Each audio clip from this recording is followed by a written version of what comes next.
What is up, everybody? Welcome to another video. We are in the Corvette today for another fun day. Today we're going to be talking about what it's like to daily drive a Corvette. We are going to be talking about some of the issues that you may encounter.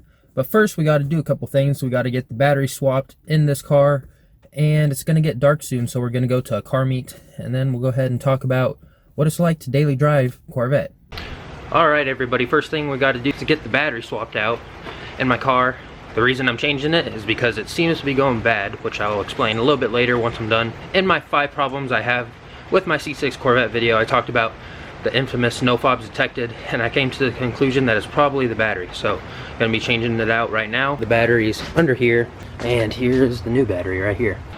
Okay everybody, we got the battery in, and we'll see how it works out. See if the issue is fixed here. We are going to go to a car meet.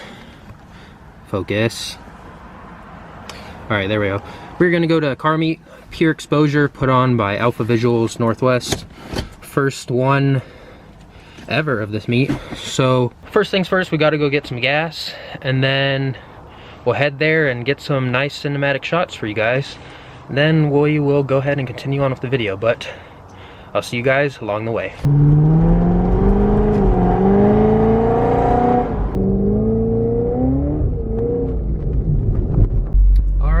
Fueled up. Now let's go ahead and get to the meet.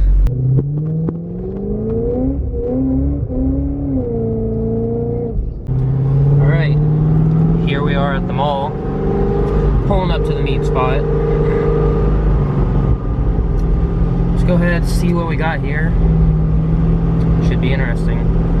Oh wow, we are already packed. Alright guys, here we are. Hopefully they'll turn on some better lights here so we can get some good shots of the cars, but got a little Jeep Cherokee here. Not sure if it's a Trackhawk or not, but we will find out here.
Okay guys, we're done at the car meet. Hopefully I got some nice cinematic sequences for you guys. Now we're gonna go ahead, hop on the highway.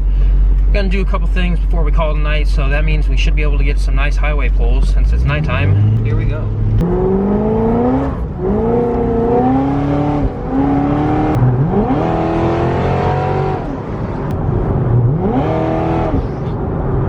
And I got too carried away making pulls, so I missed my exit. Darn, that means I have to do another one.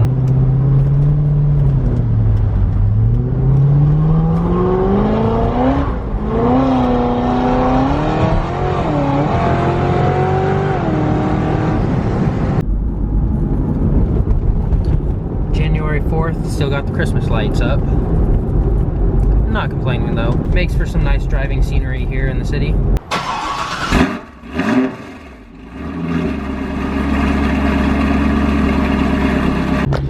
Alright, what is up guys? We're back in the Corvette. And so let's go ahead and get into the main topic of this video, and that is, how is it to daily drive a Corvette? This video was going to be making some highway pulls with the Corvette here. I know that has been requested and I'm going to do that, but as you can see out here, it is raining and I think I could probably get it to hook up. I really don't want to make a half-effort video for the highway poles, just because I think that the video and the car deserves some good, nice, long highway poles. I figured that there's nothing better and not a better opportunity to talk about if you can daily drive a Corvette and how it is actually like to daily drive a Corvette, since it is raining out, and of course I drive this every day. This is my only car. That Audi over there is my dad's, and it's currently being sold. And then my parents have 2 trucks. So this is my car that I daily drive, and yeah, let's go ahead and talk about what it's like, and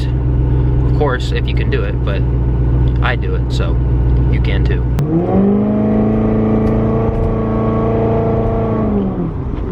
Alright, so as you can see, no problem accelerating in the traffic, even though it's wet. A lot of that now has to do with the converter, since essentially it's kind of like you're slipping the clutch. It allows the car to put the power down better, and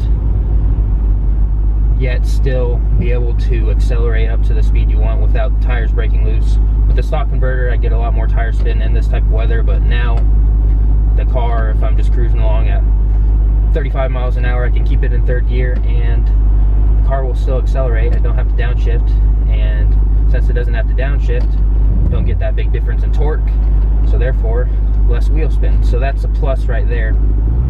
On daily drivability, especially in the wet, living here in Oregon, suburb of Portland, most of the year we do get a bunch of rain. It does get nice here, but yeah, it does rain a lot, but that's okay because rain makes for some fun shenanigans, which I'll show you guys here in a second once we drop off this letter.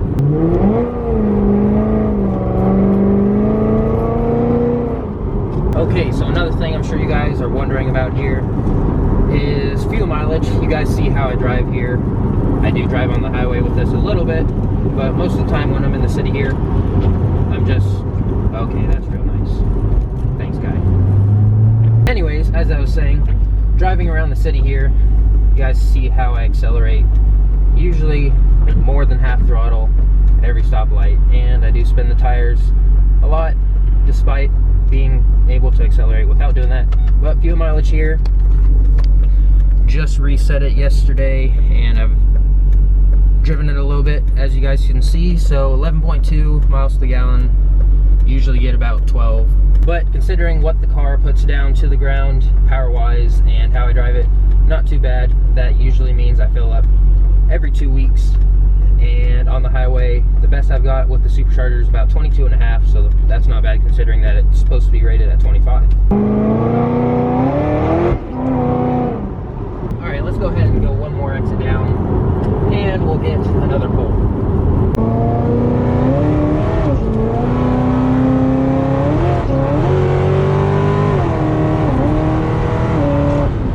Man, it feels good to get a good pull in like that.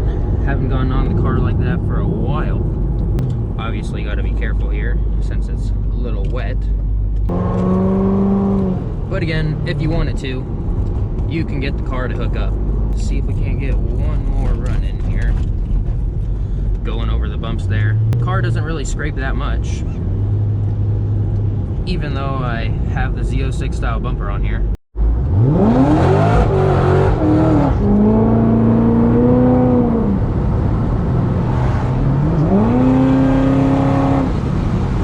Okay, so that should cover driving in the rain, that aspect of daily driving. For those of you in the snow, let's go ahead and touch on that real quick. I've gotten caught in a snowstorm in this car before, and I was even on the stock, really, really bad Goodyear tires. At that point, they were just about bald. I was coming back from an autocross event. I was up in Washington, and Mother Nature just decided to pour snow on me. So the only issue I had was somebody not knowing how to drive in the snow stopped on a hill and stopped everyone behind them, and I was carrying momentum very well up the hill, so I probably would have made it if they didn't stop. But of course they stopped, then I got stuck, so I had to mash the gas, make a U-turn, go back down the hill and find another way through the city. But going down the highway, it was snowing, and as long as you kept a good following distance and kept smooth inputs, the car actually did really well.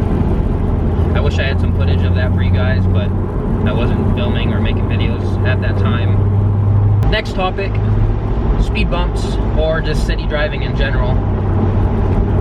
The roads where I live in this little suburb of Portland aren't too bad.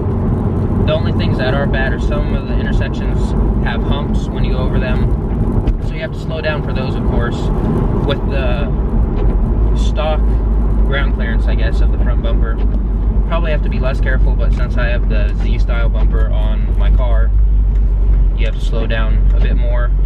But that's probably not too much of a concern. The main thing is undercarriage ground clearance. There's probably only 2 places here in the city where I actually think about the undercarriage ground clearance, and that is at my old high school. The speed bumps there, they're not the short little ones, they're the kind of long ones. And so when I go over those, I do have to be careful not going over them at too high of a speed, because if I do, that'll compress the suspension down and I'll scrape the undercarriage just a little bit. Although I only noticed that after I got the transmission rebuilt in my car, so I'm not exactly sure why that is, but regardless, I have to be careful over that. And then there's one exit of a business here, and that's Baxter Auto Parts. In their driveway, coming out, it goes flat like this and then down like that, and at the hump where it goes from flat to down, I will scrape on that. But other than that, railroad tracks, actually, if you take them at speed, the car won't scrape at all. If you slow down, then you have to slow way down so that the nose won't scrape.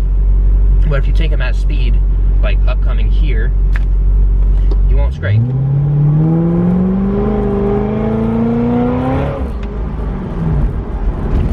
So you're perfectly fine going over that. And it helps to have the suspension, of course, in the sport mode, because the magnetic shocks, just for that incoming compression, what happens is inside the shock, the fluid becomes thicker, I guess, so that way the shocks stiffen up, so that way the car doesn't nosedive as much going over the tracks. That's kind of a simple explanation. But yeah, speed bumps and overall city driving, not too much of an issue. Especially with the base model Corvette, you'd be fine. But even the Z06 Grand Sport, which is comparable to what I have with the bumper I have on here, you just have to slow down, take things at an angle, and it's not to the point where you'd need like air ride or something to raise a nose. Alright, next thing we can go ahead and talk about is functionality, or the ability to drive this car every day. And such things may be grocery getting. Now I do a bunch of grocery getting, but I had this car in high school, so I had to carry all my books around. Played football, so I had to carry my gear around, my cleats, change clothes, and then track as well, your spikes, and again, change clothes. And the trunk space is actually pretty adequate. I'll jump to a clip here showing you that real quick. But as you can see, there's plenty of room. I even take this car to the beach. I can fit 2 full-size suitcases and then a handheld cooler, as well as miscellaneous things such as a boogie board, a speaker for my phone, my camera bag. Yeah, it's actually pretty good on storage space. And then of course, if you're by yourself, you can just throw the groceries in the passenger seat. But yeah, overall storage space, pretty adequate. Okay, last thing I'm going to talk about, and it's probably an important one, is reliability, and not just over long-term periods, but reliability on a day-to-day basis, obviously. So as I was saying earlier in the video, I changed my battery because I came to the conclusion that it was going bad, and a lot of the electrical issues with the C6 Corvette are because of the battery. And I'll talk about this, I'll make an update video to see how the no fobs detected issues coming along with this new battery. But I came to the conclusion that the battery was probably at least one of the problems as to why the fob wasn't working consistently. Because when the issue first started, I checked the voltage after I'm done driving, and it's usually about 12.6, which is okay for a battery. People say that each cell should have 2.1 volts, which would then come out to 12.6 volts for a 6-cell battery, but I believe it should be 2.2, so that would bring the voltage reliability to about 13.2, but regardless, between 2.1 and 2.2 volts, so 12.6 volts wasn't bad. And then I'd let the car sit overnight and the voltage would drop to 12.3 volts. So I didn't really think it was a battery at first, but recently I checked the voltage on the old battery and of course shut the car off at 12.6 volts. The next morning I came out and it was at 11.9 volts. So drove the car once, then went on a trip for a few days, of course shut the car off 12.6 volts, and came back and the car was at 11.7 or 8 volts. So right there I figured that it was probably the battery, so I replaced it. So that is pretty much the only electrical issue thing I had with the car. My heads-up display fell down. I think I talked about that in the 5 issues I've had, but that's not going to leave you stranded on the side of the road. The no fobs detected thing shouldn't either, because you can always go through the emergency release in the trunk. You'll just set off your car alarm and at car meets. That's kind of embarrassing, but oh well, I guess I can't complain since, you know, you're driving a supercharged Corvette. In terms of reliability, things that will leave you on the side of the road, I guess I had the transmission go out on me. I think it was second or third gear, like I said. That's why I had the transmission rebuilt. And I could still drive the car as long as I could get enough speed in first gear to get it into overdrive. But then again, that was when the car was supercharged, so pure Corvette stock or even naturally aspirated applications, you probably won't have an issue with that. Of course, eventually you'll want to rebuild the transmission. The motor, though, have had no issues, no flashing check engine lights that require a dire need for the car to pull over. I have had check engine lights, but that was a tuning related issue. I've been on the same tune now for just about 2 years, Tommy Wong, and I've had no issues, no check engine lights, and that's about it. So daily drivability is certainly very good for the Corvette. You can drive it in the rain, and now with the tires I have on it, I probably would have done better in the snow, but of course, if you're in a snowy or wintry climate, you're gonna want some good winter tires. But I drive it in the rain with all seasons, and of course, you guys can see the mods down below, but I have no issues driving this every day. And of course, you get to have fun shenanigans and listen to the sweet sound of a 6-liter V8, and nothing really gets better than that.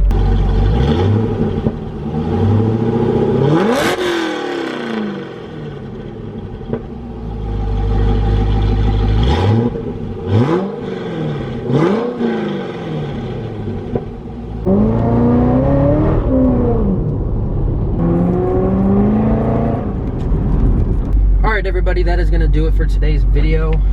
So in conclusion, yes, you can daily drive a Corvette. It's just like driving any other car, with a couple of things you got to look out for. Of course, the ground clearance and traction. If you want, you can break the tires loose all day long in the wet, and then of course if you add some boost, you can do it in the dry as well. But when you want to, you can put the power down. Storage space is plentiful, enough for grocery getters, enough for a high school kid. Gas mileage, for what it is, it's not bad either when you really think about it, especially the way I drive the car. But as always, if you enjoyed the video, give this video a big thumbs up.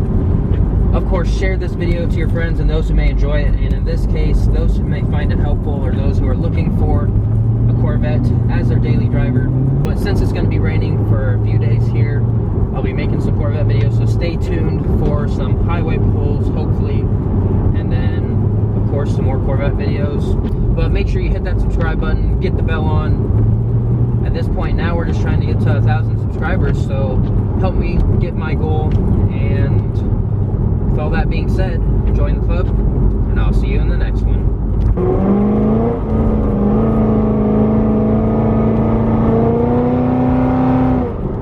On the motherfucker.